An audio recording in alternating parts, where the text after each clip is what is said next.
8월달 전체를 관계전도에 대한 부분을 나누려고 합니다. 오늘은 첫 번째로 이웃사랑에 관해서 좀 나누는 시간 되길 원합니다. 성경 갖고 오셨나요? 아니면 스마트폰 성경 어플? 우리 같이 한번 찾아볼까요? 누가복음 10장 25절에서 37절 말씀. 자, 우리 교도 갈게요. 제가 한 절, 여러분들이 한 절 읽겠습니다. 어떤 율법 교사가 일어나 예수를 시험하여 이르되 선생님, 내가 무엇을 하여야 영생을 얻으리이까?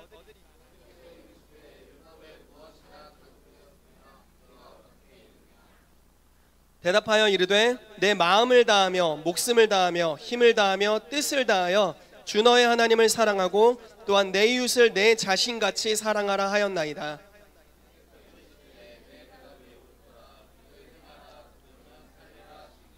그 사람이 자기를 옳게 보이려고 예수께 여짜오되 그러면 내 이웃이 누구니까?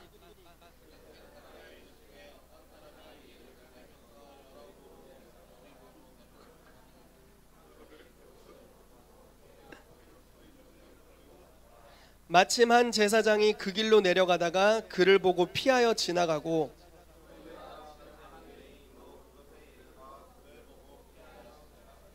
어떤 사마리아 사람은 여행하는 중 거기 이르러 그를 보고 불쌍히 여겨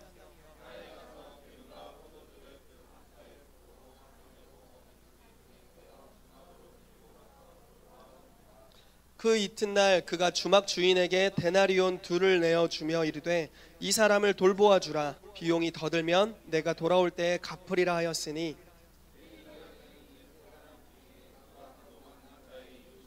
같이 읽겠습니다. 이르되 자비를 베푼 자니이다. 예수께서 이르시되 가서 너도 이와 같이 하라 하시니라. 아멘. 우리가 잘 알고 있는 사마리아, 그 선한 사마리아인, 심지어 이게 법으로도 나왔죠. 선한 사마리아인 법 해가지고 어려운 사람, 공경에 빠진 사람을 의료 행위를 원래 하면 안 되는데 도울 수 있는 어떤 법안도 있습니다. 그렇게 될 정도로 유명한 성경 구절입니다. 여러분, 최고의 계명이 무엇입니까? 최고의 계명, 최고 중요한 계명. 네, 다 맞습니다. 하나님 사랑, 이웃 사랑입니다. 너희 마음과 뜻과 성품을 다해 하나님을 사랑하고 이웃을 내 몸같이 사랑하라. 이 두 가지가 첫째, 둘째인데 다 같은 이야기다, 뭐 이렇게 말하고 있습니다.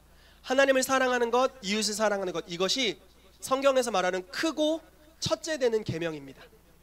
여러분, 첫째 되는 계명이라는 건 무슨 뜻일까요? 가장 중요하다는 거겠죠. 가장 중요합니다. 만약에 여러분들의 인생의 목적이 이거보다 앞서 있으면 잘못 살고 있는 거라는 거죠. 이해되십니까? 만약에 내 인생의 목적이 돈을 버는 것이다, 잘못됐습니다. 하나님 사랑, 이웃 사랑이 목적이어야 됩니다. 내 목적이 교회를 엄청 예를 들어 제가 제 인생의 목적은 교회를 무지만히 개척하는 것입니다. 잘못됐습니다. 하나님 사랑, 이웃 사랑이 내 인생의 목적이어야 정상적으로 가는 겁니다. 아멘이시죠? 아멘을 굉장히 크게 해주시니까 공감이 되고 은혜가 됩니다. 할렐루야. 여러분, 우리는 창조주 하나님께서 우리를 만드셨습니다. 믿으시죠? 아멘. 우리는 우리를 설계하신 분이 있습니다. 우리는 설계되어 있습니다. 설계하신 분의 목적대로 살아갈 때 가장 행복하고 가장 좋습니다. 그런데 크고 첫째 되는 계명을 수행하도록 설계되었고 그것을 할 때 가장 만족스러운 삶을 살도록 우리가 지어졌다라는 것입니다. 그것이 하나님을 사랑하는 것과 이웃을 사랑하는 겁니다. 여러분들의 인생의 목적도 그와 같게 되시기를 축복합니다. 아멘. 청소년들 아멘. 아멘. 그렇게 되시기를 축복합니다. 아멘. 디모데후서 2장 5절에 이렇게 나와 있습니다. 경계하는 자가 법대로 경계하지 아니하면 승리자의 관을 얻지 못할 것이다. 운동선수들은 잘 알겠죠. 저는 이 배를 가지고 아직 그 법을 잘 알지는 못합니다. 법을 아직 잘 모르는데 법대로 경계하지 않으면 얻지 못합니다. 아무리 열심히 가장 열심히 뛰었습니다. 육상 선수가. 그런데 반대로 뛰었습니다. 실격입니다. 이제 바보죠. 더 심한 욕도 할 수 있죠. 열심히 몸을 단련해놓고 남의 코트에서 뛰는 겁니다. 바보죠. 열심히 자전거를 굴려놓고 반대 방향으로 달리는 거 바보입니다. 수영 선수 열심히, 다 똑같은 이야기죠. 반대 레일에서 출발한 바보입니다. 경계하는 자가 법대로 경계하지 않으면 상을 얻지 못합니다. 여러분, 동일합니다. 우리도 여러분 이것에 포커스를 맞추십시오. 인생의 포커스를 하나님을 사랑하는 것, 이웃을 사랑하는 것에 포커스를 맞추시게 되시기를 축복합니다. 그리고 나머지 모든 것들을 그것을 위하여 하십시오. 돈을 버십시오. 그런데 그것을 위하여 하십시오. 수많은 부동산을 소유하십시오. 할렐루야. 그것을 위하여 하십시오. 교회를 개척하게 되시기를 축복합니다. 그것을 위하여 하십시오. 아멘. 복음을 전하십시오. 이것을 위하여 하십시오. 아멘. 다른 것도 어떠한 것도 이거보다 더 앞선 계명은 없습니다. 아멘. 누가복음 12장에 아주 이런 인생의 목적에 관한 심각한 구절이 하나 더 있습니다. 제가 읽어드릴게요. 조금 긴데요.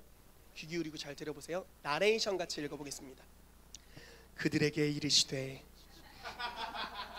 그냥 읽겠습니다. 삼가 모든 탐심을 물리치라. 사람의 생명이 그 소유에 넉넉한데 있지 아니하니라 하시고, 또 비유로 그들에게 말하여 이르시되 한 부자가 그 밭에 소출이 풍년이라는 거죠. 그 밭에 소출이 풍성함에 심중에 마음에 생각하여 이르되 내가 곡식 쌓아둘 곳이 없으니 어찌할까. 너무 많아서 곡식 쌓아둘 곳도 없으니 어떡할까. 또 이르되 내가 이렇게 하리라. 내 곡간을 헐고 더 크게 짓고 내 모든 곡식과 건물을 거기 쌓아두리라. 또 내가 내 영혼에게 이르되 영혼아, 여러 해 쓸 물건을 많이 쌓아두었으니 평안히 쉬고 먹고 마시고 즐거워하자 하리라 하되, 하나님은 이르시되 어리석은 자여, 오늘 밤에 내 영혼을 도로 찾으리니 그러면 내 준비한 것이 누구의 것이 되겠느냐 하셨으니 자기를 위하여 재물을 쌓아두고 하나님께 대하여 부여하지 못한 자가 이와 같으니라. 좀 심각한 말씀이죠. 여러분, 돈 버는 거 너무 중요합니다. 저도 가급적 이거보다는 더 부자가 되고 싶습니다. 네, 더 부유해지고 싶습니다. 더 많은 페이를 받고 싶고, 아내에게 더 많은, 우린 용돈이 없지만 더 많은 용돈을 받고 싶고, 남편들이여 더 많은 용돈을 받고 싶지 않으십니까? 네, 더 많은 용돈을 받고 싶고 더 많은 것들을 사고 싶습니다. 그렇지만 우리가 만약에 하나님에 대해 부여하지 못하다면 아무 소용이 없다라는 것입니다. 즉, 첫 계명에 어떻게 반응하는지가 여러분들이 앞으로 영원히 살아갈 나라에서의 여러분들의 인생을 결정합니다. 이해되십니까? 우리가 여기서 오래 살아봐야 7, 80년, 100세 시대라고 하죠. 100년 살 겁니다. 그러나 우리는 죽음 이후에 또 다른 세계가 있습니다. 그리고 육체의 부활을 맞이하게 될 겁니다. 예수 그리스도가 죽은 자 가운데서 살아나신 것 같이 우리도 다시 살 것입니다. 그런데 어떤 자는 심판의 부활로 살아납니다. 어떤 자는 생명의 부활로 살아납니다. 아멘이시죠? 아멘. 심판의 부활은 무엇입니까? 이제 지옥의 고통을 맛보기 위해 부활한 것입니다. 생명의 부활은 무엇입니까? 하나님과 함께 천국의 은총을 누리기 위해 부활한 것입니다.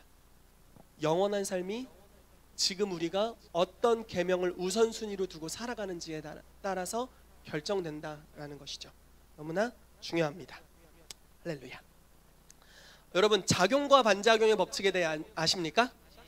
물리 시간에 배우나요? 그냥 일반 과학 시간에 배우나요? 예를 들어 이런 거죠. 제가 신방 가서도 동일한 말씀을 나눴는데, 공이 있다고 해봅시다. 공을 여기에 딱 세게 던졌어요. 어떤 일이 발생할까요? 갑자기 공이 여기 탁 붙어서 떨어지지 않아요. 공입니까? 공이 아니죠. 걔는 찰흙이죠. 이해되십니까? 공을 빡 던졌어요. 그럼 어떤 일이 발생합니까? 힘이 작용되면 반작용으로 튀어나가죠. 이게 운동 법칙일 뿐만 아니라 영적인 영역에서도 작용과 반작용의 법칙이 있습니다. 예를 들어 하나 이야기를 해드릴게요. 제가 초등학교 후반 때인가 중학교 때인가 교회에 짓궂은 여자애 하나가 있었습니다. 또래 친구인데 그 친구가 저의 습성을 잘 알고 있었기 때문에 그랬어요. 제가 지금까지 맞는 걸 진짜 싫어합니다. 아내가 이렇게 때리잖아요. 저도 때립니다. 꼭 때립니다. 반드시 더 강하게, 내가 맞은 것보다 한 2~3배 강하게, 다시는 때릴 생각을 하지 못하도록. 제 고양이가 저를 한 번 핥으면 저는 여러 번 핥힙니다. 한번 고양이가 저를 물어가지고 저도 물어버렸습니다. 다시는 물을 생각을 하지 못하도록. 이것이 저의 어렸을 때부터의 일반적인 성격입니다, 여러분. 할렐루야. 그런데 이제 그 친구가 뭐를 하려고 했던 거였냐면, 제 습성을 한 거예요. 얘가 때리면 때린다. 그걸 모두에게 공개하고 싶었나 봅니다. 사람들이 많은 데서 저를 톡 치더니 희태가 탁 때리는 거예요. 그래서 뭐야 넌! 팍! 이렇게 때렸어요.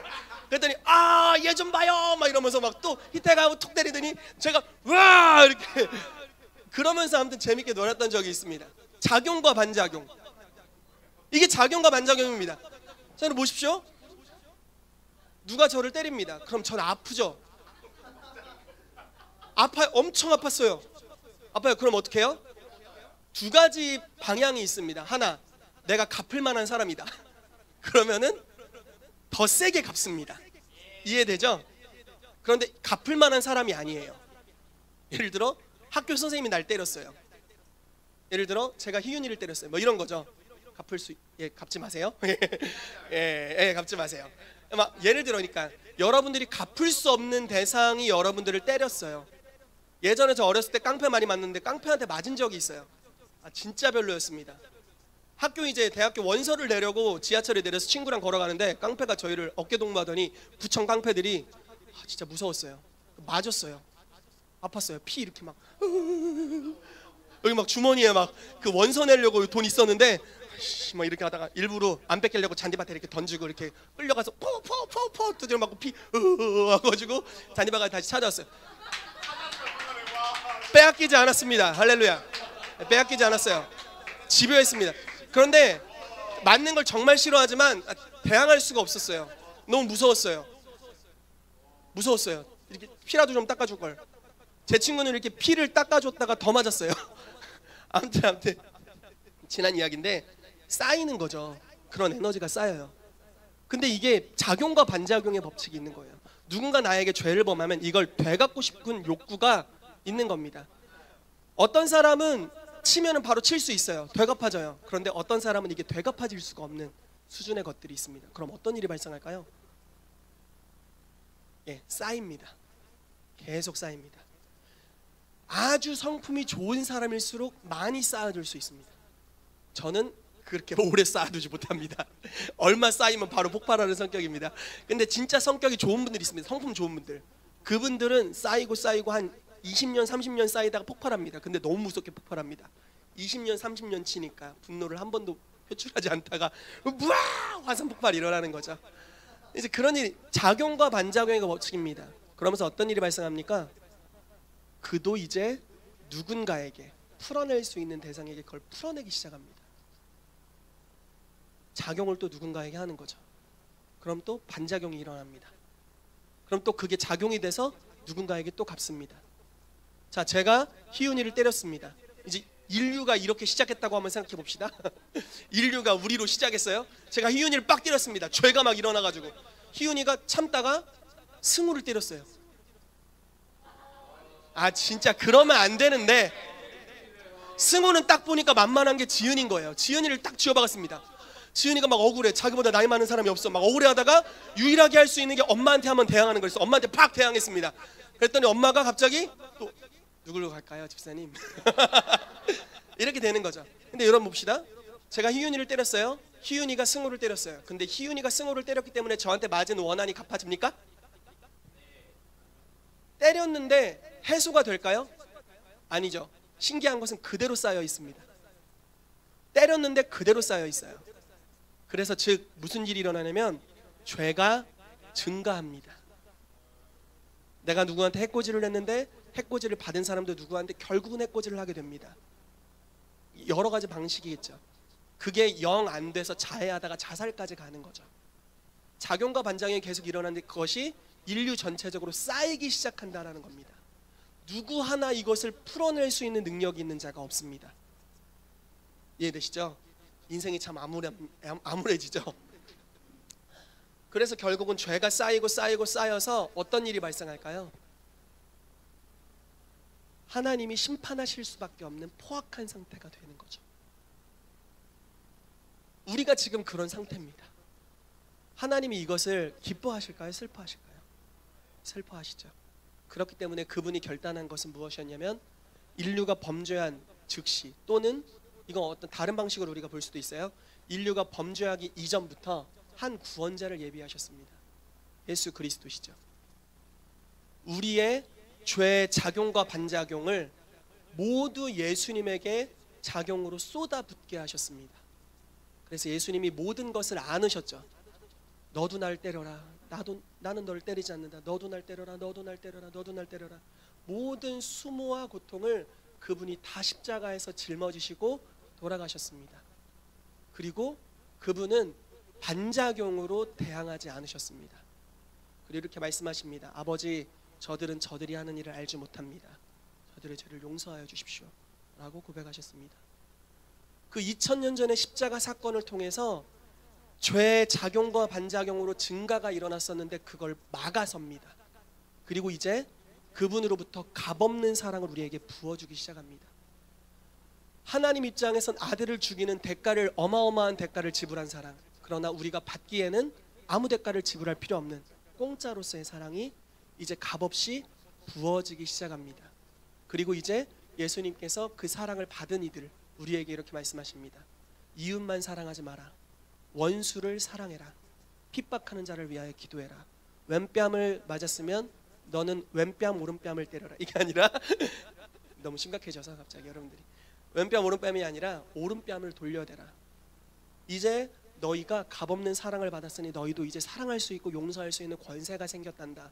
이제 너희도 그와 같이 작용과 반작용으로 죄를 증가시키지 말고 이제 용서하고, 그래서 반작용의 욕구들을 십자가에 못 박아버리고 이제 그 대신 사랑을 흘려보내라 라고 하나님 말씀해 주신 거죠. 미국에서 한번 어떤 영적인 리더들이 이런 일을 했답니다. 맥도날드 드라이브스루 아시죠? 요즘 뭐 스타벅스도 그런 게 생겼던데, 맥도날드에 가서 이제 이렇게 한 거예요. 차를 타고 가서 세트 메뉴를 하나 시키면서 제가 좀 더 긁고 싶습니다. 카드로 이제 좀 더 긁고 싶습니다. 뒷사람이 무슨 메뉴를 먹을지 모르겠지만 그 사람이 먹을 수 있는 메뉴가 이렇게 여러 가지니까 그냥 이만큼의 금액을 저 사람 것까지 더 긁어 주십시오. 그래서 저 사람이 돈을 안 내게. 근데 뒷사람은 모르는 사람인 거예요. 지금 이해되시죠 상황이?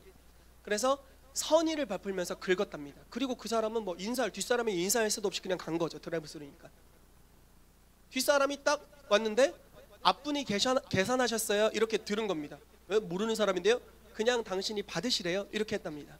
그래서 그 사람도 그렇습니까? 할렐루야 공짜네 하고 그냥 간 것이 아니라 나도 이런 걸 받았으면 뒷사람을 위해 저도 낼게요 이렇게 하고 뒷사람을 위해 또 냈답니다. 그리고 뒷사람을 위해 또 내고 또 내고 12시간 동안 지속됐답니다. 12시간째 누구야? 아무튼 이런 관점, 이런 비판적인 관점 가지시면 안 돼요. 12시간이 지속됐다는 게 중요한 거니까. 그렇죠? 사랑을 한번 흘려보내면 계속 흘러가기 시작했다라는 거죠. 그 근래에 이제 저희 어제 하면서, 지난주에 하면서 기침하셨던 원예희 자매님이 양가요? 얍! 이런 자매님께서 영상을 하나 보내준 적이 있습니다. 뭐였냐면 전주 한옥마을이나 서울 이런 유명한 거리에서 사진을 공짜로 찍어주는 분입니다. 근데 이분이 전문 사진 기사입니다. 사진을 공짜로 찍어주고 팻말에 이렇게 쓰여 있습니다. 사진을 공짜로 인화해 드립니다. 그 대신 저와 약속을 하나 해주십시오. 그래서 사진을 찍어주고 약속 한 가지를 하는 겁니다. 아무 약속이나 상관없습니다. 예를 들어 어린애들이면 저는 부모님께 효도하겠습니다. 그럼 무슨 효도할 건데? 아빠 엄마 주물러 드릴게요. 그럼 이제 그거 약속하고 사진 찍어주는 겁니다. 저는 오늘 가는 길에 쓰레기 한 3개 줍겠습니다. 그렇게 하면 이제 그걸 주면. 근데 너무 놀랍지 않나요? 한 명의 사진 기사가 자기의 재능을 기부해서 선을 베풀기, 사랑을 베풀기 시작하는 거죠. 근데 그것이 그 사람의 선의로 멈추는 것이 아니라 흘러가기 시작하는 겁니다. 흘러가는 역사가 있는 거죠. 여러분, 하나님의 사랑은 이와 같이 흘러갑니다. 우리는 작용과 반작용 위에는 이전에 할 수 없는 자들이었습니다. 그러나 놀라운 사랑을 받게 되었습니다. 그리고 여러분 더 받으십시오. 아멘. 하나님의 사랑을 이미 받으셨지만 그것을 더 경험하시고 누리게 되시기를 축복합니다. 그걸 누리게 될 때 이제 용서할 수 있는 마음이 생겨나기 시작합니다. 그럼 이제 용서하고, 여러분들에게 악으로 행하는 자들을 용서하고 오히려 그들에게 사랑을 흘려보내게 되시기를 축복합니다. 아멘. 자, 이제서야 본문 말씀으로 한번 들어가 봅시다. 오늘 설교는 아주 빨리 끝날 것인데 이제서야 한번 본문으로 들어가 보겠습니다. 핵심만 간단히 좀 나누죠. 율법 교사가 예수님에게 와서 이렇게 물어봅니다. 어떻게 영생을 얻습니까? 쉽게 말해서 무엇이 가장 위대한 계명입니까? 라고 물어봤습니다. 그러더니 예수님께서 다시 되묻습니다. 성경에 뭐라고 써 있냐? 하나님 사랑, 이웃 사랑이라고 써 있습니다. 그러면서 이 율법 교사가 이렇게 질문합니다. 누가 내 이웃입니까? 이렇게 말합니다. 여러분, 율법 교사라는 지위를 한번 생각해 보십시오. 그 당시 율법, 하나님의 최고의 법을 가르치는 사람입니다. 이 사람의 주인은 굉장히 높았을 것입니다. 자기가 생각하기를 자기 집 주변은 부잣집 동네이기 때문에, 쉽게 말해서 부잣집 동네이기 때문에 잘 사는 사람들밖에 없었을 수 있습니다. 자기가 아는 자기 친구 이웃이라고 생각하는 사람들은 자기만큼 잘 배운 사람들, 제사장들, 왕들, 높은 관료들이었을 것입니다. 이웃이라고 생각했겠죠. 그래서 이 사람이 이렇게 물어보는 겁니다. 주님, 누가 내 이웃입니까? 이웃을 사랑하라고 말씀하시는데 내 이웃이 누굽니까? 라고 물어본 겁니다. 여러분, 여러분들의 이웃은 누구십니까? 희은이요. 네, 우리 만인의 이웃. 뭔가 잘 어울리죠? 우리 모두의 이웃. 가장 멀리 살지만. 여러분들의 이웃은 누구시죠? 요즘 가까이 사는 사람 이웃이라고 하나요? 요즘 가까이 살아도 별로 이웃 느낌이 많이 안 들죠. 요즘 거리감이 좀, 예, 그렇습니다. 여러분들도 이웃이 있을 텐데 이웃이 누구신지 궁금합니다. 그런데 예수님께서 이웃이 누구신지를 설명을 하나의 이야기를 들려주시면서 설명을 하십니다. 예루살렘에서 여리고로 걸어가다가 강도를 만났습니다. 저와 같이 깡패를 만났죠. 예, 더 많이 맞았나 봅니다. 그래서 거의 빈사 상태가 된 것 같습니다. 정신을 차리지 못할 정도로 많이 맞았고 그대로 두면 죽을 수밖에 없는 상황이었을 것입니다. 그러니까 처참하게 피투성이가 돼서 길에 눕혀 있었고 모든 소유를 빼앗긴 어떤 이름도 알지 못하는 한 남자였던 거죠. 사람들이 지나갑니다. 다 지나칩니다. 그런데 제사장이면 오늘날로 말하면 뭐 굳이 말하자면 목사 저 같은 사람이죠. 보더니 엄청 아픈 사람이 있네. 그런데 주일 예배 시간이 있군. 미안하네 자네, 나는 주일 예배가 중요하네 하고 이제 예를 들어 온 거죠. 그리고 레위인이 있습니다. 오늘날로 말하면 예배 인도자 강희훈 형제님이라고 해봅시다. 아픈 사람이 있네. 그런데 예배 인도를 해야 되네. 하나님을 섬겨야 되네. 안녕히 계시길. 이렇게 하고 이제 온 겁니다. 그런데 한 사마리아인 그 당시에 굉장히 좀 이렇게 학대받는 사람들 중에 하나였습니다. 그 사람이 보고서 그 남자를 일으킵니다. 그리고 주막으로 데려갑니다. 응급처치를 스스로 다 해줍니다. 그리고 나 자기가 일정이 있기 때문에 이제 다른 데로 가면서 여관 주인에게 이렇게 말합니다. 우선 이 비용으로 이 사람 고치는 데 다 써주십시오. 만약에 부족하다면 우선 당신 돈으로 해주십시오. 제가 오다가 갚겠습니다. 이렇게 말하고 떠나가는 장면이 있습니다. 예수님께서 이렇게 물어보십니다. 자, 질문은 이겁니다. 율법사야, 누가 강도 만난 자의 이웃이 되겠느냐? 누굽니까 여러분? 예, 사마리아 여인이 강도 만난 자의 이웃입니다. 자, 예수님의 이웃 개념은 우리의 개념과 다릅니다. 우리의 개념은 가까이 있는 사람, 내가 친한 사람이 이웃입니다. 그런데 예수님의 이웃 개념은 누가 될 것이냐라고 물어보십니다. 여러분들 주변에 어려운 사람이 있습니까? 그 사람들이 여러분들 이웃입니까? 예수님 그렇게 안 물어보시는 거예요. 자, 이웃사랑에 대해서 내가 알려줄게. 이웃사랑은 무엇이냐면 너희 주변에 어려운 사람이 있니? 너는 가서 그 사람의 이웃이 되거라. 너희 주변에 굶고 있는 자가 있니? 네가 가서 도와서 그 사람의 이웃이 되거라. 재정적인 어려움이 있는 자가 있니? 가서 네가 그 사람의 이웃이 되거라. 라고 이웃이 되라고 말씀하시는 겁니다. 지금 이 주변 관계, 주변에 있는 사람들과 잘하면 되는구나, 사랑하면 되는, 이게 아닙니다. 어려움을 당한 이가 어디든지 있다면 그들에게 가서 네가 그의 이웃이 되어줘라 라고 말씀하고 있는 것입니다. 지난주에 이제 제 아내 LTG에서 나타난 일을 저에게 이야기하진 않지만 하나 이야기를 해줬습니다. 저희 가정에 대한 이야기. 저희가 결혼하기 전에 기부를 해야겠다. 그 해외 아동 결연 같은 거 있잖아요. 아세요? 알면 좀 끄덕끄덕 좀 해주세요. 네, 아시죠? 그런 걸 해야겠다고 이제 결혼 전에 생각을 했었는데 저희가 이제 별로 바쁘진 않지만 아무튼 까먹고 살다가 근래에 다시 아내가 기억이 났나 봅니다.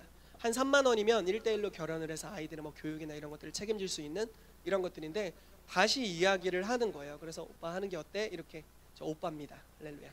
예, 오빠 하는 게 어때? 이렇게 말을 해서 너무 좋다고 하고 흔쾌히 승낙을 했습니다. 그리고 이제 다이소로 물건을 사러 저희가 가고 있는데 갑자기 제가 아내가 그 이야기를 그 순간 했는데 진짜 주책같이 눈물이 막 다행히 차였습니다. 차에 이제 다이소 앞에 주차를 해놓고 막 눈물을 한참 흘리느라 5분인가 움직이지를 못하고 눈물을 계속 흘렸습니다. 그런데 이제 감사한 게 저희 지체들 중에 그것을 해야겠다는 마음이 들었던 분들이 있다고 해서 너무 감사하고, 그런 것들이 이제 이웃 실천입니다. 이웃 실천, 이웃 사랑입니다. 주변에 있는 사람에게 이웃 사랑을 할 수 있습니다. 바울 목사님이 동성애 사역에 대한 마음이 있으시고 근래 이제 집장촌을 다녀오시고 뭐 여러 군데 이제 사역을 계속 준비하고 계시죠. 이웃 사랑을 하는 것입니다. 이웃 사랑은 머물러 있는 것이 아니라 흘러가는 것입니다. 누군가에게 찾아가는 겁니다. 아멘. 아멘. 여러분 주변에 있는 사람들에게 찾아가십시오. 그러면 사랑이 흘러가게 될 것입니다. 우리는 사랑을 흘려보내도록 부르심 받았습니다. 이것이 여러분들의 첫 번째 부르심이 되시기를 축복합니다. 아멘. 주변에 어려운 사람이 있다면 내가 교회 다닌 지 오래되지 않아도 상관없습니다.